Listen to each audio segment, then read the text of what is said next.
Hello दोस्तों, नमः शिवाय। दोस्तों, सावन का महीना आने वाला है। 2024 में जो सावन का महीना है वो 22 जुलाई सोमवार से शुरू हो रहा है और सोमवार को ही खत्म होगा। तो दोस्तों, पहले तो ये पवित्र महीने की आपको बहुत बहुत शुभकामनाएं और बधाई।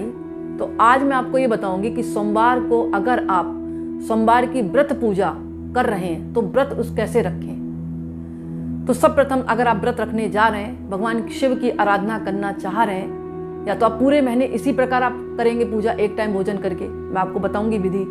दूसरी बात, आप सोमवार सोमवार पूजा कर रहे हैं तो प्रातःकाल स्नान करेंगे। स्नान करने के बाद आप एक हाथ में लेंगे क्या, पान का पत्ता, सुपारी, जल, अक्षत और सिक्का, और व्रत का संकल्प करेंगे कि मैं जो है 5 सोमवार व्रत रखूंगा। या फिर अगर 16 सोमवार रख रहे हैं तो अभी आप संकल्प करेंगे कि 16 सोमवार मैं आज से शुरू कर रहा हूँ या कर रही हूँ और ये 16 सोमवार मैं व्रत रखूंगी, और 17वें व्रत जब होगा उस पर मैं उद्यापन कर दूंगी। यानी उद्यापन करने के बाद आप जो है व्रत खोल लेंगे। इस तरह आपको संकल्प करने के बाद पान का पत्ता, सुपारी, जल, अक्षत और सिक्का लिया है वो अपने हाथों से भगवान शिव और पार्वती को समर्पित कर देना है। इस तरह अब आपको क्या करना, पास में कोई शिव मंदिर हो वहां भी जा सकते हैं, नहीं तो घर पे भी आप छोटा सा शिवलिंग लाकर आप स्थापित करके पूजा कर सकते हैं, लेकिन अंगूठे से बड़ा नहीं होना चाहिए। आप भगवान का पंचामृत से अभिषेक करें, और पंचामृत से अभिषेक करने के बाद आपको जल से भी उनका अभिषेक करना चाहिए, क्योंकि पूजा का जो अभिषेक है तभी पूर्ण माना जाता है। जैसे कि आपने पंचामृत से अभिषेक कर दिया, दूध है, दही है, शहद है, गंगा जल है, घी, उसके बाद आपको सादा पानी जरूर चढ़ाना चाहिए। और जो आप चढ़ा रहे हो, भगवान को अभिषेक कर रहे हो, तो मुंह बंद करके नहीं, आपको ओम नमः शिवाय, ओम नमः शिवाय या ओम रोम झूम सा इस तरह आपको जप करते हुए जल चढ़ाना है।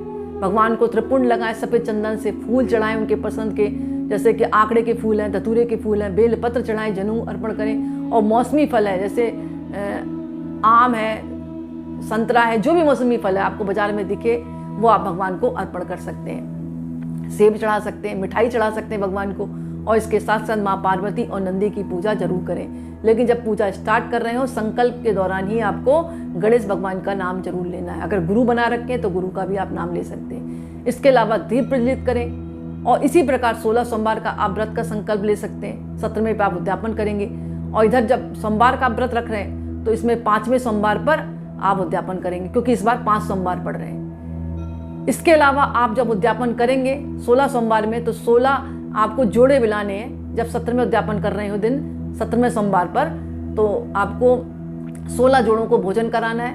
उनको अपनी मतलब अपनी कहते हैं ना कि अपने अकॉर्डिंग आपको कुछ भी चीज़ आप उनको दान कर सकते हैं। भोजन तो कराना ही कराना है। चलते वक्त स्वाद की सामग्री दे सकते हैं, साड़ी दे सकते हैं, पुरुष को आप कोई अंगोछा दे सकते हैं, या उनको भी पहनने के लिए धोती, जो भी पहनते हैं आप उनको दे सकते हैं, क्योंकि आप उनको शिव और पार्वती मानकर उनकी पूजा करके आप उनको भोजन करा रहे हैं। और इस दिन जो है आटे के चूरमे के लड्डू जरूर आप बनाएं पूजा में, और भोग लगाएं भगवान को। उन 16 जोड़ों को भी आपको खिलाना चाहिए। और ये पूजा जो है भगवान शिव की हो सके तो आप सुबह तो करेंगे, लेकिन प्रदोष काल में करें तो अनंत गुना फल की प्राप्ति होती है। नहीं तो आप सोमवार के पूरे महीने में, सोमवार वाले दिन है, जैसे अष्टमी पड़ती है, प्रदोष काल पड़ता है, प्रदोष का व्रत पड़ता है, चतुर्दशी आती है, इस तरह आप जो दिन आएंगे मेन उन पर भी आप शाम के समय पूजा करते हैं तो आपको भगवान शिव का आशीर्वाद जरूर प्राप्त होगा। इसके अलावा आप रोली है, हल्दी है, सिंदूर है, माँ पार्वती को अर्पण कर सकते हैं, लेकिन भगवान शिव को नहीं अर्पण करनी चाहिए, क्योंकि स्त्री तत्व में आती है रोली, हल्दी और सिंदूर। तुलसी के पत्ते भगवान को नहीं चढ़ाने चाहिए जब अभिषेक कर रहे हैं। शंख से जल नहीं चढ़ाना चाहिए। नारियल का पानी आप नहीं चढ़ा सकते। नारियल फोड़कर चढ़ा सकते हैं कि नारियल का पानी नहीं चढ़ाया जाता। इसके अलावा आप जो है अगर व्रत रख रहे हैं तो काम, क्रोध, लोभ से दूर रहें। अपने जो दुर्गुण है ना, इनसे दूर रहें आप, और मन, कर्म, वचन से भगवान शिव की आराधना करें। किसी से देश न रखें। चोरी, छल, कपट रहित से आप व्रत रखते हैं तो आपको अनंत गुना फल प्राप्त होता है। यानी कि आप उपवास तो रख रहे हैं, व्रत तो रख रहे हैं, लेकिन आप इन चीज़ों में लगे जाकर आप क्रोध कर रहे हैं, गलत सोच रहे हैं, किसी के लिए बुरा कर रहे हैं, और छल कपट कर रहे हैं, चोरी भी आपने की, निंदा चुगली में लगे, तो आपको पूजा का पूर्ण फल प्राप्त नहीं होगा। चाहे आप 16 से ऊपर भी आप व्रत भूखे रह जाएं। भूखे रहने से कुछ नहीं प्राप्त होता। व्रत का मतलब होता है संकल्प करना, अपनी बुरी आदतों को छोड़ना, कि हम एक टाइम अन्न खा रहे हैं या एक टाइम हम फल रखकर आपका व्रत रख रहे हैं। हम ये दिन जो है आपको समर्पित कर दिया है, तब वो व्रत जो है पूजा का फल प्राप्त होता है उस व्रत से। कहने का मेरा मतलब यही है कि भोजन छोड़ने से व्रत नहीं होता, आपको बुरी आदतें भी छोड़नी होंगी, काम क्रोध लोभ मोह इनसे दूर रहेंगे, किसी की निंदा चुगली में नहीं रहेंगे, अपना सात्विक जीवन और सात्विक आचरण से रहेंगे, तभी पूजा का पूर्ण फल प्राप्त होगा।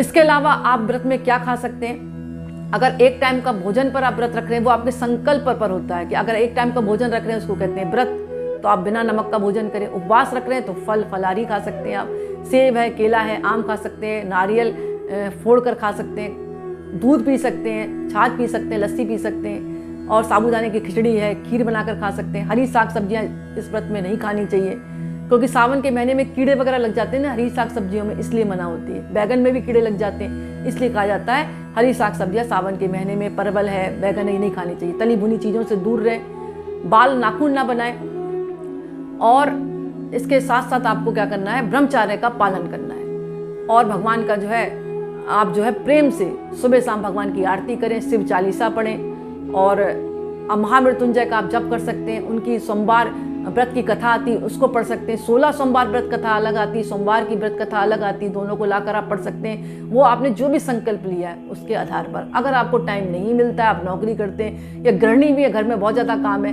तो कुछ नहीं, आप शिव चालीसा पढ़ लें, भगवान की सुबह शाम आरती कर लें, ओम नमः शिवाय का आप जाप कर लें, उससे ही पूजा का पूर्ण फल प्राप्त हो जाएगा। भगवान ये नहीं कहते आप ये पढ़ो वो पढ़ो, भगवान कहते जो भी पढ़ो मन को स्थिर रखकर पढ़ो, मैं आपकी पूजा पूरी ग्रहण कर लूंगा अगर आप प्रेम से मेरे ऊपर एक बेलपत्र भी चढ़ा दोगे। लेकिन जो भी पूजा करो श्रद्धा भक्ति विश्वास के साथ करो, मन लगा कर करो। और जो लोग सोमवार का व्रत रखते हैं उनके जीवन में सारी मनोवांछित फल की इच्छाएं पूर्ण होती हैं। शिव और माँ पार्वती का आशीर्वाद मिला रहता है उनको। और सुहागिन महिलाएं अगर इस व्रत को रखती है तो उनका वैवाहिक जीवन भी सुखी होता है, लड़ाई झगड़े दूर होते हैं और उनको अखंड सौभाग्य की प्राप्ति होती है। कुंवारी कन्याएं अगर व्रत रखती हैं तो उनको अच्छे वर की प्राप्ति होती है, काम की अड़चनें दूर होती है, जीवन में सुख शांति समृद्धि बनी रहती है, परिवार में खुशियाँ आती है, आर्थिक स्थिति मजबूत होती है। और कुंडली में अगर चंद्रमा की स्थिति कमजोर है तो वो भी मजबूत होती है, क्योंकि भगवान शिव चंद्रमा को अपने सर पर धारण करें।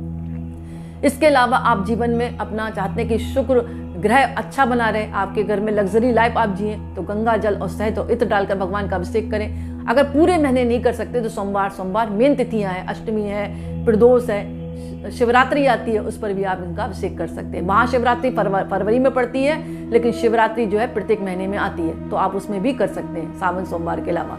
इसके अलावा शनि ग्रह की कृपा पाना चाहते हैं आप, तो आप जो है अच्छे कर्म करें, जो गरीब व्यक्ति हैं उनके साथ अन्याय ना करें, मजदूरों की खाने पीने की चीज़ दे सकते हैं, जो नौकर चाकर हैं उनके साथ अच्छा व्यवहार करें, तो आपका शनि ग्रह भी मजबूत होगा। और इस दिन जो है आप समी पत्र डालकर अगर भगवान का अभिषेक करते हैं तो भगवान शनि की कृपा भी आपको प्राप्त होगी। इसके अलावा जो है आप काले तिल डालकर जल में भगवान का अभिषेक कर सकते हैं। यानी कि आप जो भी पूजा करें श्रद्धा भक्ति विश्वास के साथ करें, और जो भी पूजा कर रहे हैं पूजा के अंत में आरती करें और भगवान से क्षमा याचना जरूर मांगे। और क्षमा याचना मांगने से पूरी पूजा का फल प्राप्त हो जाता है, आपकी पूजा में कोई भी त्रुटि है वो दूर होती है।